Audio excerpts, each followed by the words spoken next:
Pessoal, continuando aqui as nossas aulas, nosso curso de logs, nessa aula nós iremos abordar sobre como verificar as rotinas que um usuário está acessando no sistema, através da consulta de logs, do arquivo de logs no configurador. Então, pessoal, o primeiro passo é nós termos configurado dois parâmetros no sistema, o mv-log-siga e o mv-dirlog. O mv-dirlog é em qual pasta que nós iremos armazenar os logs na Proteus Data. Então aqui eu criei uma pasta chamada /logs/. Então se eu for na Proteus Data, ele vai começar a criar arquivos aqui de logs. E se eu abrir algum arquivo aqui, por exemplo, ó, vou abrir esse carinha aqui, e aqui ele traz algumas informações do que o usuário está acessando. Bom, o outro parâmetro é esse mv-log-siga, que aqui ele tem um S e outros N's aqui. Então, o que é cada posição dessa daqui, pessoal? No TDN, ele explica as posições que eu tenho à disposição para configurar. No nosso caso, só a primeira está como S, que é o acesso às funções. Por quê?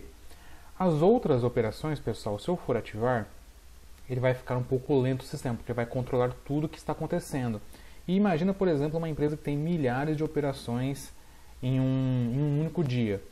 Então, o ideal para esses outros tipos de logs aqui é você ativar o Audit Trail. Até mesmo aqui, a recomendação da TOTS é ativar o Audit Trail, que nós iremos ver nas próximas aulas sobre esse recurso. Mas, caso você queira só controlar o que o usuário está acessando para você ter uma consulta rápida, você ativa só esse primeiro aqui, que aí, conforme o usuário for abrindo as rotinas no menu, ele vai começar a gravar os logs.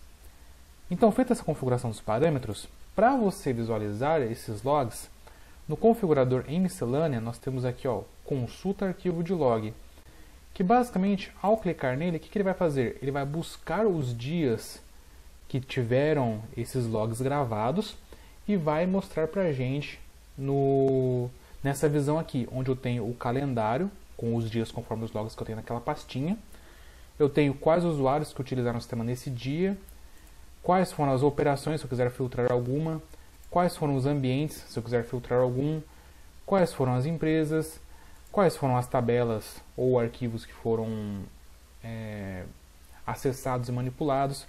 Então, por exemplo, no dia de hoje, começou com o usuário administrador às 6h50 da manhã. Aí ele veio e abriu essa CFX X31, depois a 13, a 25 e assim por diante. Depois abriu aqui um relatório, ó. Aí eu quero consultar um outro dia que tenha log, então vou clicar aqui no dia 19. Então no dia 19, ó, eu tenho dois usuários, administrador e Daniel.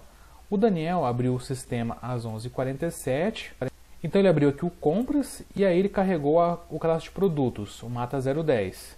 E aí ele encerrou o cadastro de produtos. Então quando é S é o Start e quando é o F finalizou. Então aqui, ó, ele passou pelo Start da rotina e aqui ele passou pelo final da rotina. Depois ele veio e abriu o cadastro de clientes. E aí eu paro e penso, pera, mas o Daniel não era para estar acessando o cadastro de clientes. Aí eu posso, por exemplo, nesse momento ligar para o usuário e falar, viu, por que você acessou o cadastro de clientes? O que aconteceu? Quem que fez essa solicitação? E se tiver mais usuários aqui, ele vai mostrando para baixo outros usuários. Então, por exemplo, o administrador foi e acessou o Z Mini Fórmulas. Então, pessoal, isso aqui é interessante para navegar e verificar quais rotinas que os usuários estão utilizando, ou até mesmo se eles estão acessando alguma rotina que não devem, ou algo nesse sentido. Ok, pessoal? Espero vocês na próxima aula.